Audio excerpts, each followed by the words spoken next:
beri kepada kita kelapangan dan taufik untuk kita berada pada malam ini, insya-Allah.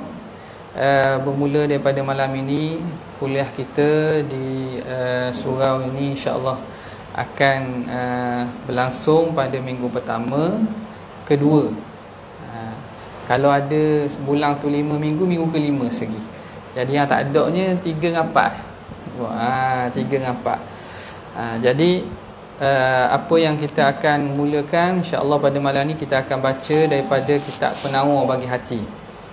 Kitab ni Penawar Bagi Hati yang ada banyak versi dah, ada yang tulisan Jawi, ada tulisan Umi, dan ada yang dimudahkan dan diolah. Ini boleh cari dekat mana-mana lah, dekat sini Jendela Ilmu atau seumpamanya. Kitab Penawar Bagi Hati, iaitu yang berkaitan dengan tasawuf dan penyucian hati. Nama pun Penawar Bagi Hati, obat hati. Jadi dengan izin Allah Subhanahu Wa Taala, kita haraplah moga kita dapat manfaat daripada masa kita ini, kita dapat penuhi untuk kita jadikan diri kita seorang hamba Allah. Paling kurang kita ada kelengkapan ilmu yang cukup berkaitan fardu ain. Kerana apa yang akan disentuh oleh tuan pengarang kita ini ialah perkara yang dikira sebagai fardu ain berkaitan dengan ilmu tasawuf, ilmu akhlak ini. Sebagaimana yang kita maklum bahawa kita dituntut untuk mengetahui 3 cabang ilmu. Pertamanya akidah yang paling penting. Ilmu akidah dia ada fardu ain dia ada fardu kifayah dia. Dan ilmu fiqh yang melibatkan amalan ibadat kita, dia ada kadar fardu ain, dia ada kadar fardu kifayahnya. Dan ilmu tasawuf dia ada kadar fardu ain, dia ada kadar fardu kifayah. Maka apa yang kita yang kita pilih ini pada kebanyakannya ialah berkaitan dengan fardu ain, berkaitan dengan ilmu tasawuf. Sebagaimana kita sebut pada kuliah kita sebelum ini, ilmu tasawuf ini satu ilmu yang mana belajar mudah, amal payah. Belajar mudah, amal payah. Dia terbalik dengan ilmu akidah. Ilmu akidah, kalau manhaj kita kata Asy'ariyah Maturidiyah ataupun ilmu usuluddin, ilmu kalam, belajar payah tapi dah faham tu senang. Sebab nak belajar tu kita nak ikatkan akidah itu. Bila dah faham, dia akan lekat gitu. Tapi nak belajar tu kadang melibatkan istilah-istilah kefahaman, kena guna ilmu akal sikit. Itu balik. Akidah ni belajar ada sedikit payah, tapi dah faham senang. Tasawuf ni belajarnya mudah, tapi nak yang payah ni nak amal. Yang payah ni nak amal. Ilmu fiqh pula dia payahnya kerana banyak. Dan amal tu bahagian masing-masing lah yang melibatkan sebahagian yang fiqh yang diamalkan, maka wajib dia beramal. Baik. Jadi kerana itulah saya dah maklum kepada Ustaz Syam, insya-Allah lah kita akan gunakan kitab ini. Jadi kalau tuan-tuan dan puan-puan ada bersama kitab ini, makna lagi elok lah untuk sama-sama kita buat catatan. Kerana kitab ini kitab yang barakah. Kitab yang kita akan baca ini kitab barakah. Boleh kita katakan pengajian-pengajian tradisional dan pengajian yang diwarisi daripada nenek moyang kita dahulu yang mengembangkan ilmu agama di tanah Melayu kita ini, apabila pengarang ni buat, mereka ni seakan menjadikan ini sebagai kita kata wirid. Makna lepas habis dibaca pula. Kadang benda sama kan? Benda sama je belajar. Kenapa diulang-ulang? Sebab kerana payah nak beramal. Macam kita buat arahan. Buat arahan, sesuatu arahan.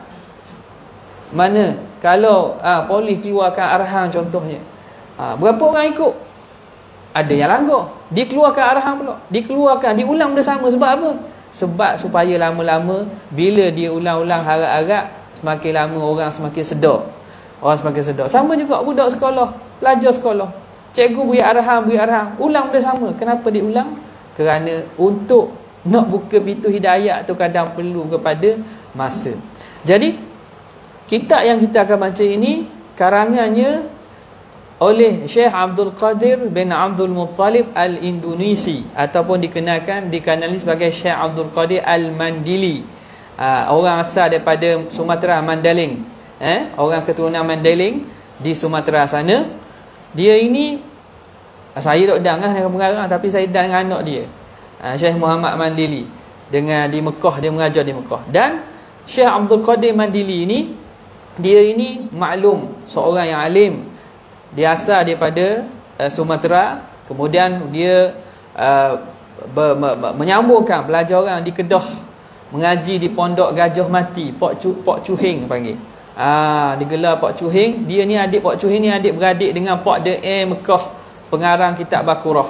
Apabila mengaji di Kedah itu, bila dah dia tu ilmunya mantap, maka tok guru dia Pok Cuhing ni suruh pergi Mekah lah. Kata, mu jadilah ngaji dengan aku ngaji dengan abang aku di Mekah ni.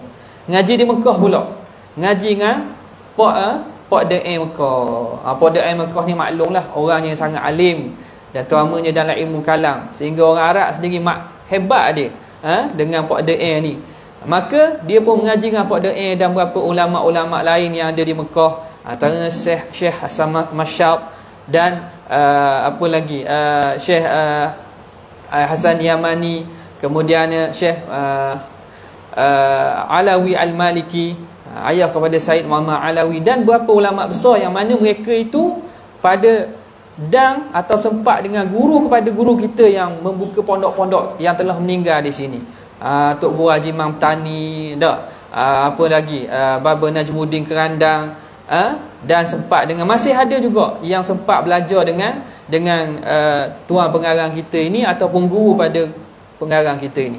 Jadi Syekh Abdul Qadir Mandili ni, antara kitab yang kita akan baca ni, Penawar Bagi Hati, kemudian Perisai Bagi Mukallaf, dan dia ada buat beberapa risalah yang berkaitan dengan menolak fahaman kaum muda. Pada zaman dia tu, pengaruh, kita kata orang panggil sekarang Wahabi lah, pengaruh kaum muda Wahabi yang ekstrim, yang berasal daripada Saudi sana, maka masuk ke tanah Melayu kita.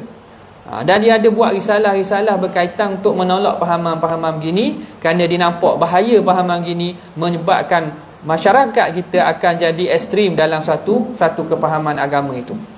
Baik, jadi insya-Allah dengan izin Allah SWT dan taufik daripada Allah, kita akan mulakan kitab ini. Dan sebelum kita mula, marilah sama-sama kita menyedekahkan Al-Fatihah untuk pengarang Syekh Abdul Qadir Al-Mandili, kepada guru-guru kita dan kepada para ulama, kepada ibu bapa kita, keturunan kita yang telah meninggal sebelum ini, dan segala niat-niat yang baik. Syai'un lillah lahumul Fatihah. A'udzu billahi minasyaitonir rajim. Bismillahirrahmanirrahim. Alhamdulillahirabbil alamin. Arrahmanir rahim. Maliki yaumiddin. Iyyaka na'budu wa iyyaka nasta'in. Ihdinas siratal mustaqim. Siratal ladzina an'amta 'alaihim ghairil maghdubi 'alaihim waladdallin. Amin. Bismillahirrahmanirrahim. Ini kitab Penawar Bagi Hati. Penawar ni orang panggil obat. Hati pun ada obat, sebagaimana tubuh badan kita ada obat. Bahkan penyakit hati ni lagi bahaya dan lagi berat daripada penyakit badan. Penyakit badan boleh tengok tanda. Nampak? Boleh tengok tanda. Kaki tak boleh lipat. Kenapa tu? Garuk lah tu. Ada garuk lah tu. Nampak? Jadi pening kepala. Apa tu? Naik darah lah tu. Makan lagi banyak kat raya. Jamuan raya, jadi naik darah. Tapi hati orang tak nampak. Nampak bersih, molek, baik, juru. Tapi dalam penyakit hati. Yang itu kita takut. Sebab itu penyakit hati ni penyakit yang lagi bahaya daripada penyakit jasad yang zahir ini. Bayangkan, kalau kita lihatlah benda yang penyakit orang tak nampak ni, kalau zaman sekarang ni orang panggil stres. Penyakit stres, dia bukan penyakit hati pun, dia penyakit, dia ada kaitan lah dengan tekanan. Tapi kebanyakan yang orang usia muda-muda tak ada. Sebab apa? Sebab stres. Kadang orang yang sihat, orang yang tu, tapi apa sebab? Bila jadi stres, rupanya hak dalam ni kesang dia berat, kesang dia besar. Jadi bila kita tahu begitu, maka kita kena ambil berat tentang apakah obat hati kalau kita ada penyakit. Pertamanya kita kena penyakit dulu. Kita kena penyakit dulu. Sebagaimana doktor nak beri obat, dia kena tengok penyakit apa. Dia tak boleh beri obat ikut suka. Kecuali lah kalau tak amanah. Gi sakit benda, Panadol Panadol saja. Nak ambil mudah. Ataupun painkiller. Jadi waktu boleh tahan sekejap, tapi tak boleh menghilangkan penyakit. Tapi kalau orang ahli dalam bidang dia, tahu dah penyakit ni gini, cara obatnya ni, obat yang khusus. Maka ulama yang menekuni ataupun yang mahir dalam bidang ni ialah ulama tasawuf, ulama hati. Mereka tu tahu, nampak dah ada bibit-bibit masalah hati begini, tahu ini akan membawa kepada penyakit hati ni. Maka kalau tidak dibendung cepat-cepat, dia akan jadi baroh dalam diri seseorang. Jadi pengarang kita ini menamakan kitabnya Penawar Bagi Hati, menghimpunkan dia oleh mengimpun ni dia susun. Makna tuan kitab ni dia tak kata dia buat sendiri, tapi dia ambil daripada kitab-kitab para ulama, dihimpunkan, bahkan sebahagiannya diterjemah. Kebanyakan era penulisan kitab Melayu kita, dia sama ada dia terjemah langsung daripada kitab Arab ataupun dia himpun daripada beberapa kitab Arab dan diterjemahkan dalam bahasa Melayu, bertujuan untuk beri kepada anak bangsa, bagi faham. Kerana kita ada bukan semua faham bahasa Arab. Orang belajar bahasa Arab boleh faham. Orang yang tak belajar bahasa Arab, maka diterjemahkan dalam bahasa ibunda kita, bahasa Melayu kita. Menghimpunkan dia oleh Syekh Abdul Qadir bin Abdul Muttalib Al-Indonesi, nisbah kepada Indonesia, Al-Mandili, Khuwaidimu Talabatil Ilmi. Khuwaidim ni dipanggil tasghir. Dalam bahasa Arab dia ada sirah, dipanggil sirah tasghir. Khodam bahasa Melayu kita tak. Asal pada kalimah khadim. Khadim yang mana? Pengkhidmat. Dia khidmat. Dia tasghirkan jadi Khuwaidim. Makna apa? Makna dia ini nak merendah diri. Dia nak khidmat lah. Dia sebagai pengkhidmat kepada siapa? Talabatil ilmi syarif, penuntut ilmu yang mulia. Jadi pada ulama' kita nampak mereka ni sangat menitik beratkan tentang talabatul ilm, penuntut ilmu agama. Kerana apa? Kerana agama kita kalau tidak ada orang belajar betul-betul tentang agama tidak akan sampai dengan betul. Agama tidak boleh belajar buka internet, pasang YouTube, dengar dia ceramah, tidak boleh. Dia kena beri penumpuan betul. Waktu boleh kita dapat maklumat tambahan itu boleh dapat. Bukan makna tidak ada langsung maklumat, tidak ada ilmu, tapi untuk mendalami dan letak kedudukan diri sebagai pewaris Nabi, dia kena mengikuti jalanan para ulama yang betul. Mengaji, kena ambil masa, kena beri penumpuan. Kalau tidak, maka kita ni sekadar orang awam biasalah. Fil haramil makki, di tanah haram Mekah. Ni dia duduk di Mekah dan meninggal di sanalah. Okey. Kita buka pada muka surat 3. Bismillahirrahmanirrahim. Dengan nama Allah yang Maha Pemurah lagi Maha Mengasihani. Bismillah ini kita dimulakan pada setiap perbuatan. Kita dituntut mulakan bismillah pada setiap perbuatan yang ada nilai dalam agama, yang dianggap penting dalam agama. Sebab itu datang dalam riwayat, walaupun riwayat ini dhaif, tapi bila banyak riwayat, ulama hukumkan bahawa boleh kita beramal. Apa dia? Kullu amrin dhibalin la yubda'u fihi bi bismillahirrahmanirrahim fahuwa aqta. Setiap daripada perkara yang tidak dimulakan dengan bismillah, maka amalan perkara itu terputus berkat. Tak berkat. Nak nasi tak baca bismillah. Tak apa, tak ada masalah. Tapi keberkatan tu keberkatan tu kurang. Ada kata naqisul qalilul barakah, barakahnya kurang. Perkara apa yang kita sunat buat ni pada perkara-perkara yang syarak ambil kira, ataupun perkara-perkara bukan perkara haram. Haram jangan kita pergi bismillah pula. Kenapa tak? Tak, bukan jangan pergi bismillah pula. Pencuri nak ukah rumah orang. Bismillahirrahmanirrahim. Nak tengok ni, nak tengok tukang tuan rumah ada tak ni? Bismillah dulu, bismillah. Haram hukumnya. Bahkan haram 2 kali pula. Curi tu haram tau. Dia baca bismillah, haram. Nampak? Sebab mempermainkan nama Tuhan. Okay. Ataupun perkara makruh. Perkara makruh li zati. Ada? Makruh li zatihi. Benda kita nak contoh. Benda hak makruh, zat makruh tu. Tu tak boleh. Makan betal tak? Makan betal tu dia makruh li ghairihi dipanggil. Makruh dengan sebab bau makan tu. Kerana sebab makan sunat lagi. Kita makan budu, makan betal, kata bismillah tu sunat sebab makan. Benda yang dimakan tu dikira benda dia makruh sebab luaran, sebab yang berasingan. Tapi kerana sebab makan sunat baca bismillah. Sudah ada orang kata tak boleh baca bismillah kalau makan betal, makan wudu. Sebab makan betal, wudu ni makruh. Dia makruh tu kerana sebab bau, dia panggil makruh li ghairi. Makruh kerana sebab yang luaran. Pada asal makan tu kita disunat baca bismillah. Nampak? Ambil contoh. Contoh orang yang mengatakan rokok ni makruh.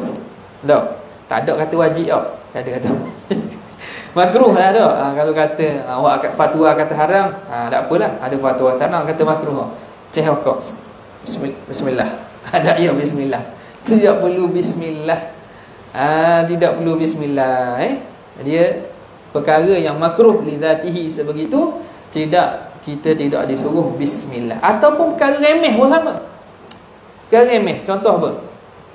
Kita kata benda hak hina-hina. Benda yang hina-hina. Korek hidung. Korek telinga. Tu tak sunat bismillah. Sebab dia tidak benda yang dikira ada nilai pada syarak. Ia perkara yang dia panggil perkara remeh gitu, tidak sunat bismillah. Bismillah ni nak sebut nama Tuhan.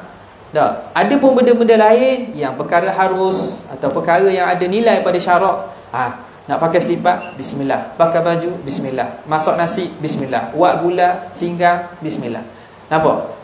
Tapi pada tempatnya lah. Kalau tempat yang tak boleh kita sebut nama Tuhan, contohnya Naga Andas, itu tak boleh lah. Membersih najis. Bersih najis tu, benda hak kita kata yang hina-dina ni, tak perlu dibaca bismillah. Kena belajar orang ni bismillah je tu. Kan semua benda ikut dah bismillah belaka, tak kena juga. Kenapa tak? Sebab itu dalam hukum agama ni kita kena tahu hak mana boleh, hak mana tak boleh. Pada zahir nampak macam boleh belaka, tak. Ada tempat yang mana perkara itu kita tak boleh buat. Baik. Jadi di sini pengarang mulakan dengan bismillahirrahmanirrahim, dengan nama Allah yang Maha Pemurah lagi Maha Mengasihani. Jadi saya kira tak bercadang untuk syarah detail lah berkaitan ni, sebab syarahnya panjang kerana kita nak kepada isi kitab ni. Kalau cara pondok ataupun cara penuntut ilmu agama, dia kena bincang satu-satu. Dia syarah lagi bismillah ini, dia syarah lagi tempat tentang makna Allah, tentang kalimah asal bismi dengan Ar-Rahman dan Rahim. Jadi untuk kita beramalnya bismillah ni kita sunat baca pada tempat-tempat yang mana disuruh pada syarak, dan dalam semayang jadi wajib pula pada Fatihah, kerana dia satu ayat daripada surah Al-Fatihah.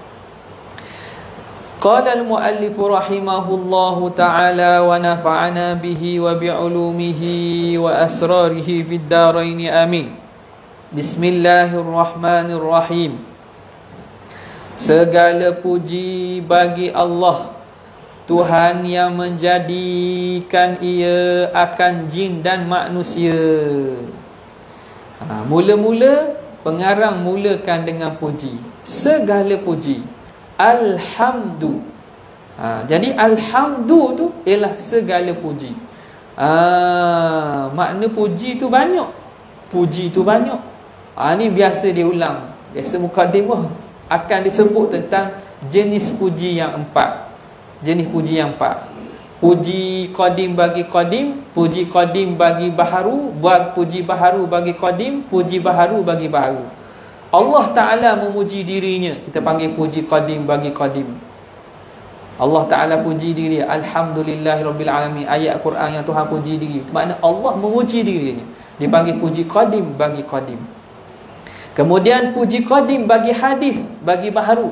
Allah Ta'ala memuji makhluknya. Allah Ta'ala puji makhluk dia mana? Laqad radiyallahu 'anil mu'minin. Sungguhnya Allah Ta'ala redha orang mukmin yang berbai'ah dengan Nabi di bai'atul ridwan. Tuhan puji makhluk dia, dia panggil puji qadim bagi hadis.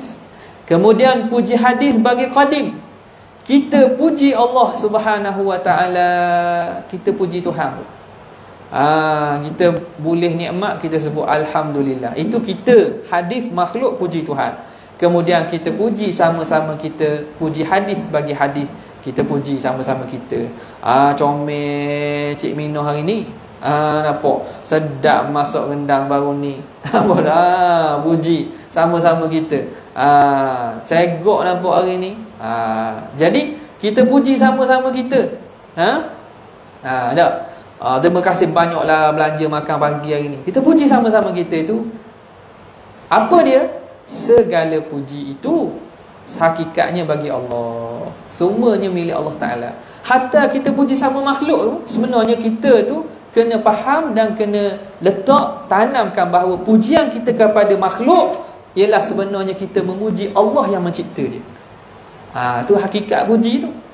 Kita puji sama makhluk pun sebenarnya kita kena litahkan dalam hati kita bahawa kita memuji Allah yang menjadikan dia baik. Sebab tu kita puji. Dan kita yang menerima pujian orang, kita kena faham bahawa orang puji kita kerana Allah Ta'ala zahirkan kebaikan kita, tutup keaiban kita. Tuhan zahirkan keindahan kita, Tuhan tutup keaiban kita. Sebab tu orang puji kita. Kalau Allah Ta'ala zahirkan keaiban kita, nampak benda huduk, ada orang nak uji kita? Tak ada nak uji. Andai kata buat dosa bau busuk. Buat dosa sebau busuk. Ada nak duduk kat kita? Tak mau duduk dekat pun. Tapi kerana Tuhan tutup keaiban kita, Tuhan zahirkan keindahan ciptaan dia pada kita, orang pun puji kita. Jadi orang puji kita sebenarnya memuji Allah Ta'ala. Ni hakikat puji yang kita kena faham. Kalau gitu kita tak rasa mana? Tak rasa bangga, tak ada rasa takjub atau rasa takabur. Orang puji semua, boleh naik pakar APC, macam-macam boleh. Tak ada rasa bangga. Alhamdulillah, kita kembalikan puji pada Allah Ta'ala. Nampak? Ni sebahagian tu penyakit hati tak sedar tu. Orang tak tahu. Siapa yang tahu? Kita saja. Jadi kita belajar ni kita nak lihat dan kita nak scan diri kita. Tujuan belajar ni. Hak paling kena scan sekali, hak mengajar ni. Kena scan sekali, kita kena tengok diri kita tu. Sebab benda ini belajar mudah, amalnya payah. Tuhan yang menjadikan Allah, puji bagi Allah, segala puji bagi Allah. Siapa Allah itu? Tuhan yang menjadikan ia Allah akan jin dan manusia. Ini alladhi khalaqal al-jinna wal ins, yang mencipta jin dan manusia supaya mengerjakan mereka itu akan ibadat. Ini musannif nak isyaratkan kepada ayat Quran, wa ma khalaqtul jinna wal insa illa liya'budun. Tidak kami ciptakan jin dan manusia kecuali untuk tujuan ibadat kepada kami. Jadi musannif memuji Allah, Allah yang menciptakan jin dan manusia supaya mengerja mereka itu akan ibadat. Jadi sekarang ni matlamat kita dicipta dan dihantar ke dunia ni apa? Matlamatnya apa? Dia ada dua. Melihat kepada tugas kita hamba Allah, maka tugas kita ialah melaksanakan ibadat kepada Allah. Yang ni merujuk pada ayat Quran, wa ma khalaqtul jinna wal insa illa liya'budun. Seterusnya, penciptaan kita di dunia ini, matlamat kedua ialah Allah Ta'ala sebut kepada malaikat, inni ja'ilun fil ardi khalifah, sebagai menjadi khalifah, memakmurkan alam dunia ni. Jadi kita ada tugas hablum minallah, dan ada tugas sama-sama manusia hablum minan nas. Kena ada dua tu. Sebab manusia ni ialah dia panggil sebagai makhluk yang bertamadun secara fitrah. Kita tak mampu duduk seorang diri bertamadun ni, kita mengharap orang lain. Dalam sistem kehidupan manusia, hidup seorang, dia kena harap orang lain. Kita tak mampu nak ternak ayam, kena harap pada peternak ayam. Tak ada ayam naik. Bodoh. Nak makan ayam pun mahal. Tak. Kita harap pada orang lain. Kita nak pergi ke laut, tak. Kita bidang kita je. Orang lain pula mungkin berhajat pada kita. Jadi insan ini ialah makhluk yang bertamadun secara fitrah dia. Tuhan cipta gitu. Kita ada perlu kepada orang lain dalam sistem kehidupan. Sebab itu perlu kepada imarah dan memakmurkan alam ini. Jadi tugas yang utama terhadap Allah ialah beribadat. Akan ibadat. Jin dan manusia ini dipanggil sebagai thaqalain. Thaqalain ni ialah makhluk yang mana Allah Ta'ala taklifkan dengan hukum syarak. Makhluk lain tidak ditaklif seumpama manusia dan jin. Malaikat, dia memang fitrahnya buat kebaikan, tak ada buat jahat, nafsu tak ada. Haiwan bukan mukallaf. Yang ditaklifkan ialah thaqalain, jin dan manusia. Supaya mengerjakan mereka itu akan ibadat, supaya mereka buat ibadat. Ibadah ni ialah al-khudu' wal khudu' wat tadarru', ialah menunduk hati dan juga kita mematuhi kepada Allah Subhanahu wa taala. Apa dia? Dengan kita beribadat dengan cara yang Allah Ta'ala suruh. Itu satu. Ibadat pula ni berdasarkan cara yang Allah Ta'ala tetapkan. Tak boleh reka. Akan ibadat lagi yang sangat mengetahui ia Allah akan yang tersembunyi di dalam dada. Kemudian Allah Ta'ala ni dia yang sangat mengetahui ia akan yang tersembunyi dalam dada. Musannif sini kalau ikut di sini, dia cerita yang tersembunyi dalam dada. Apa yang ada dalam dada?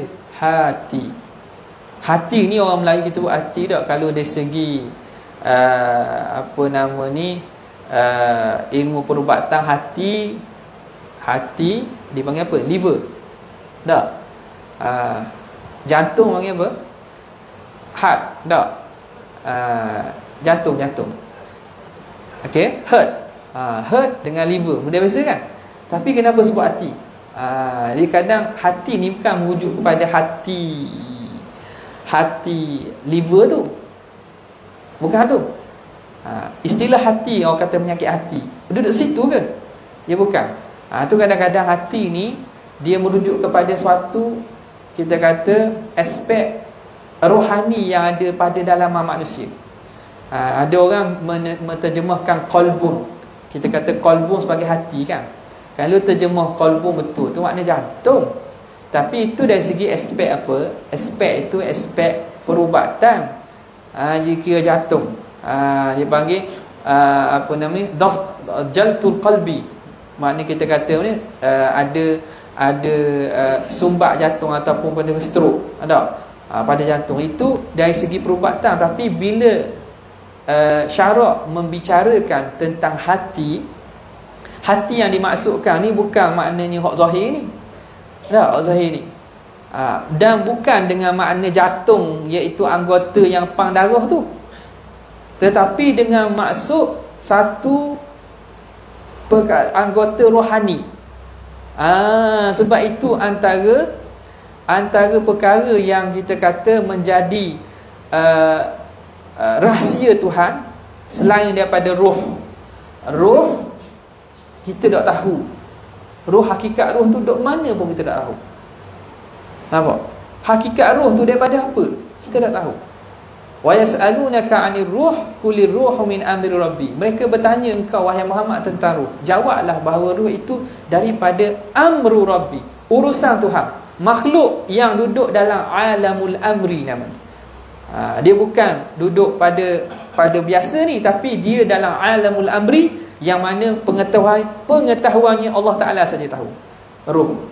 Yang kedua, akal. Akal ni juga benda yang manusia masih mengkaji sampai sekarang. Macam mana akal ni boleh berfungsi? Ya, betul lah, dia ada neuron semua sekali kan. Tapi orang kepala besar pun tak cerdik, kepala kecil mulai ada hebat. Ia bukan berdasarkan zahir tu. Nampak? Tapi memanglah adalah, maknanya kalau macam tidak normal tu, kalau kecil tak normal tu biasalah. Tapi makna kita boleh beza tak? Nampak saiz kepala sama je dua orang ni. Kenapa hak ni lagi bijak pada hak ni? Jadi akal ni benda yang masih dalam misteri. Walaupun manusia ada pengetahuan sedikit sebanyak, dia kata kalau rosak bahagian depan, gosok bahagian belakang, contohnya hilang ingatan. Kalau kena teratuk di belakang, waktu teratuk belakang ni bahaya tak? Sebab kedudukan maklumat tu duduk belakang. Ni jadi kata hilang ingatan, tak ingat dah. Balik rumah tak ingat bini dia siapa. Bini tak ingat tok laki tak ingat bini. Ni siapa anak dia, jadi hilang. Hak tu betul lah, tapi masih kita tak tahu macam mana fungsi, tak tahu. Dah hebat ni, otak kita ni lebih hebat daripada sehebat-hebat komputer yang ada. Dan yang ketiga ialah qalbun, hati. Hati ni, tiga perkara ni ulama antaranya Imam Ghazali membahaskan tentang bagaimana tiga ni sebenarnya termasuk daripada rahsia Allah Ta'ala, yang mana antara tiga ni ada perkaitan antara satu sama lain. Cumanya dari segi proses pemikiran, dia berkait dengan akal. Proses hidup dan juga bernyawa berkait dengan roh. Berkaitan proses yang menyebabkan perasaan, makrifat dan seumpamanya itu berkait dengan hati. Gitu je. Tapi macam mana fungsi? Ada wayar ke, ada saluran tu? Waktu masih kita cetek ilmu untuk mengetahui hakikat sebenar. Nampak? Jadi kerana pada diri kita pun kita tahu bahawa manusia ni tak boleh nak kenal betul diri dia. Suruh fikir padang diri kita dah. Jadi bagaimanakah Allah Subhanahu Wa Taala yang hebat, yang maha hebat, yang mencipta kita ni? Nampak? Jadi yang sangat mengetahui ia Allah akan yang tersembunyi di dalam dada. Jadi dalam dada apa? Hati.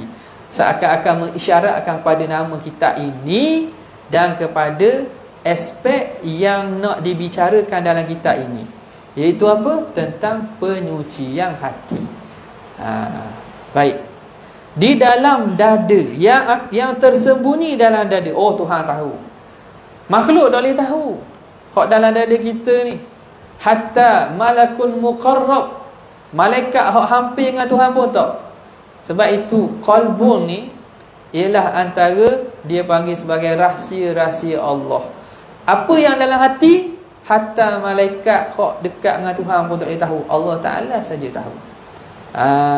Dah orang tu kadang dia boleh baca, dia boleh baca, dia boleh scan, itu berbetulan ataupun itu pun kerana kita kata Tuhan beritahu ke dia.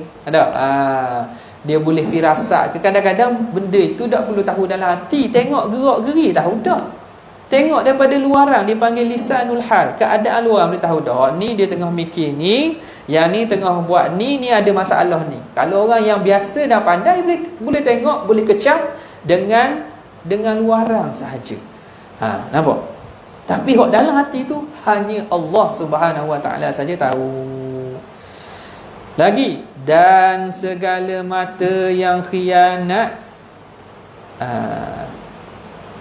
Tuhan juga mengetahui. Ya'lamu kha'inatal a'yun wa ma tukhfis sudur. Allah mengetahui kha'inatal a'yun, mata yang khianat. Mata yang khianat ni ke mana? Dia mata khianat ni ialah mata yang buat maksiat dalam keadaan orang nampak macam tak buat maksiat. Dia senyap-senyap jeling-jeling maksiat. Okey, jeling melihat maksiat. Banyak tu. Tuhan tahu tak? Tuhan tahu.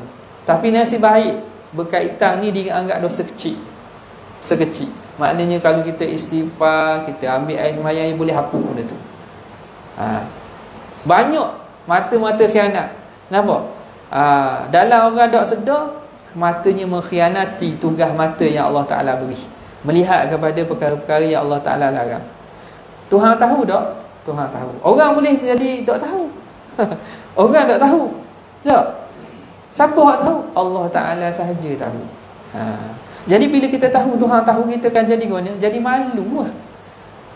Apatah lagi kalau kita tahu segala mata yang khianat ni, kalau Tuhan nak dedahkan hari akhirat, habis semua makhluk tengok. Habis semua makhluk tengok. Jadi semakinlah kita takut dan bimbang. Kita rasa bahawa kita buat ni diperhatikan. Apa tak? Macam biasa dah. Awak tahu dah polis nak buat speed track situ dah. Berhati dah situ. Tahu dah ni ada orang tunggu ni. Dia takkan buat. Sebab apa? Sebab tahu ada orang memerhati. Dia tak tahu. Anda kata tak tahu mana? Laju molek ada. Nampak?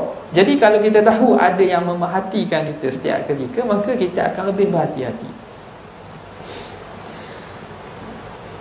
Yang mata yang khianat, dan lagi akan bertanya ia Allah daripada pendengar dan penglihat dan hati dan lainnya pada hari kiamat.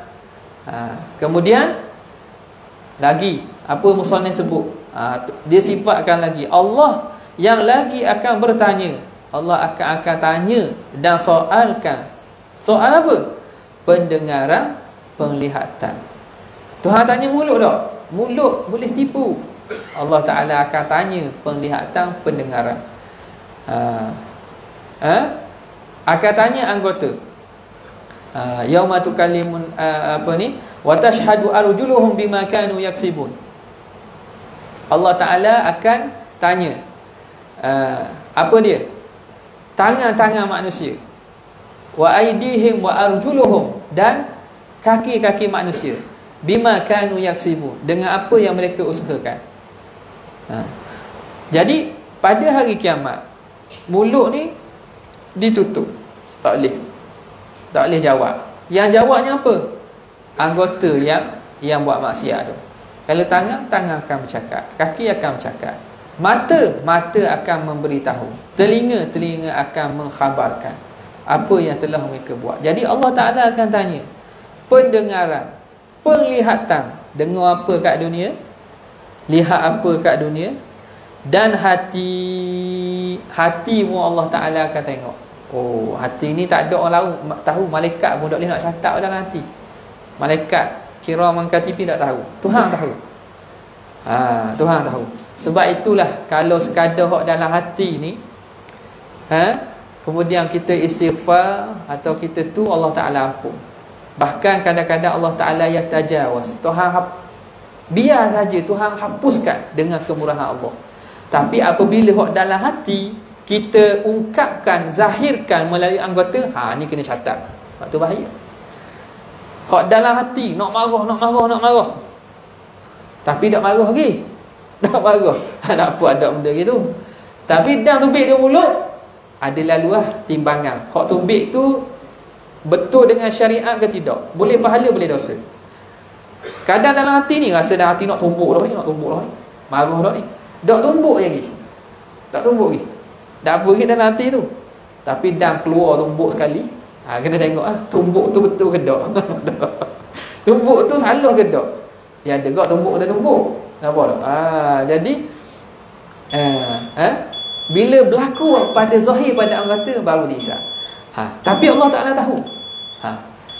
Dia kata dan hati dan lainnya, lain daripada hati, lain pada pendengaran. Apa dia? Anggota-anggota badan kita.